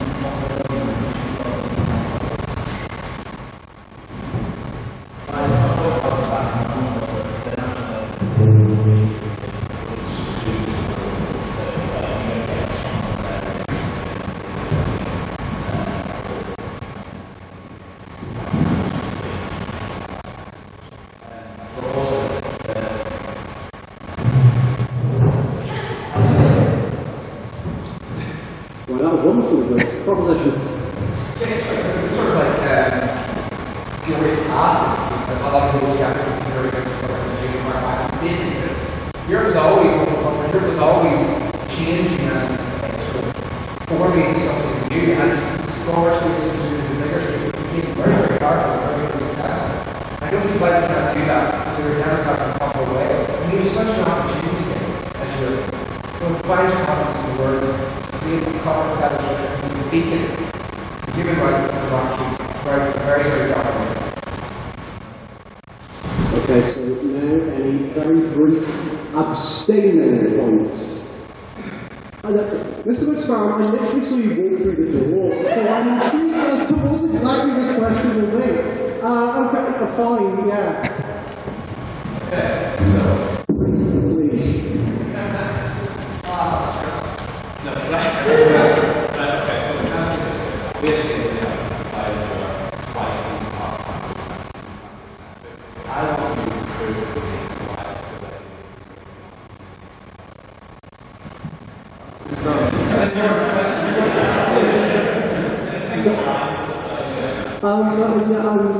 I think we've taken over very brief abstaining, Mr. McGinnis, just to hand up. Just communications are very if you're giving me could be a little bit talk about The abstaining questions are actually forced to me. The absolute boy I thought was this. Boris Johnson, because that snake does not have any sort of power on it, and he will swoop in power, and he will grab your that he was always born to do. Wonderful, so that'll conclude the questions for the evening. So, you know what that means? Actually, no, we don't. I was just going to say, thank you so much to all the speakers for their speeches. It was a genuinely really respectful and engaging debate, and I think we should give them all a round of applause.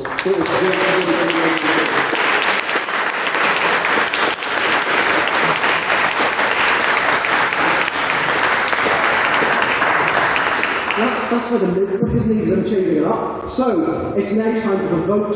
Can you bother asking me to get your membership cards out? I know who's a member, who's not. It's fine. So, this is a vote on speaker ability. All those who think that the proposition spoke better, please raise your hands and say aye.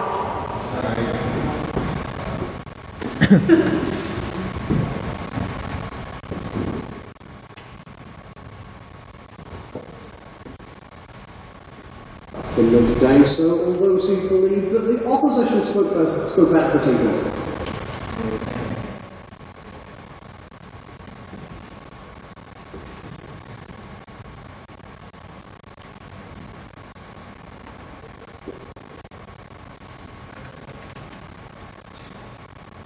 And all those who believe that both spoke equally well, equally awfully, or just don't have any opinion, please raise your hands and say, meh.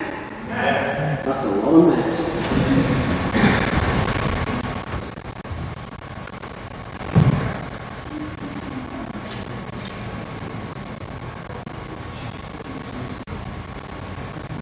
Madam Secretary, please read back the vote.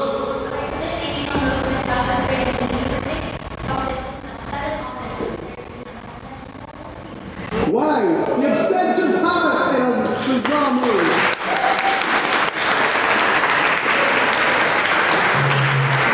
No one has any opinions whatsoever. So, as you all know, this is the last debate of the 170th session. It is very much, I know that all is necessary there, it's very much the end of an era, and we are a tiny bit over time, but I think it is, I think it's worth it to do this. So, there's someone in the 170th session who's been in front every single week. You know his name. When I was in first year, when I joined the society, if someone was to ask, or if I was to ask, who will the next president of the country, the name that came up was Hugh Norman.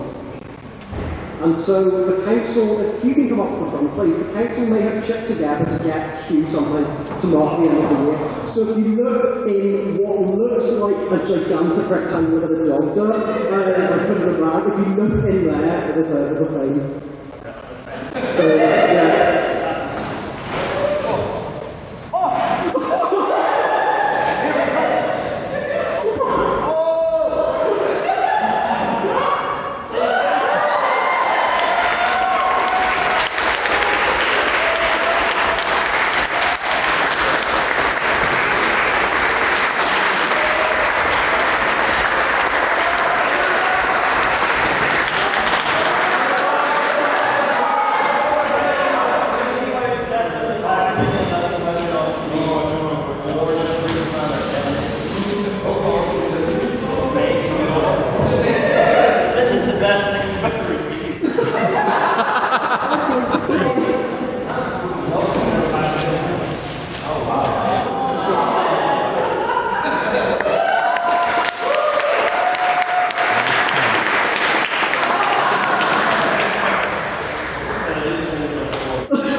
Honestly, someone will consider this way the crazy replacement of this stuff.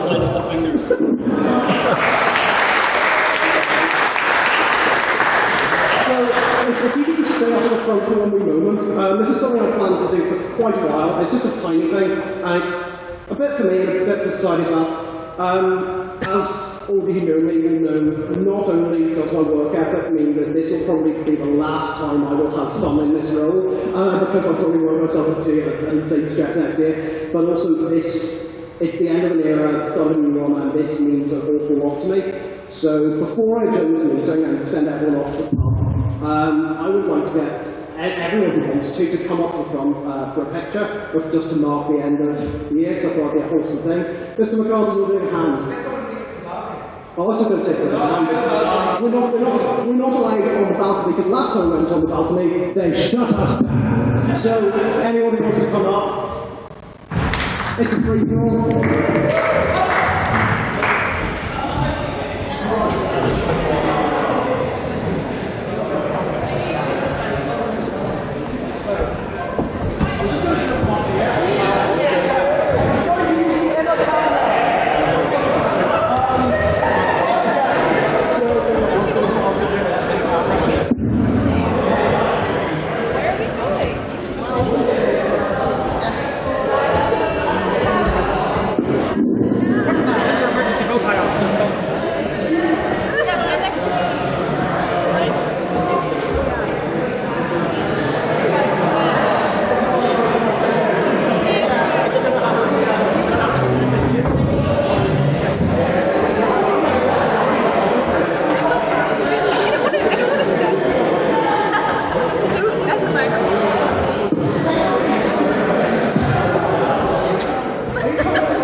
Thank you so much for saying that.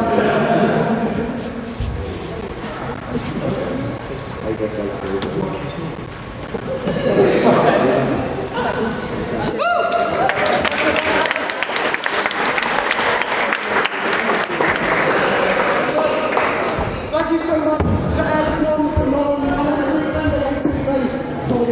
making this be brilliant and also for just being a great bunch of people. I'm prepared to declare this meeting and this session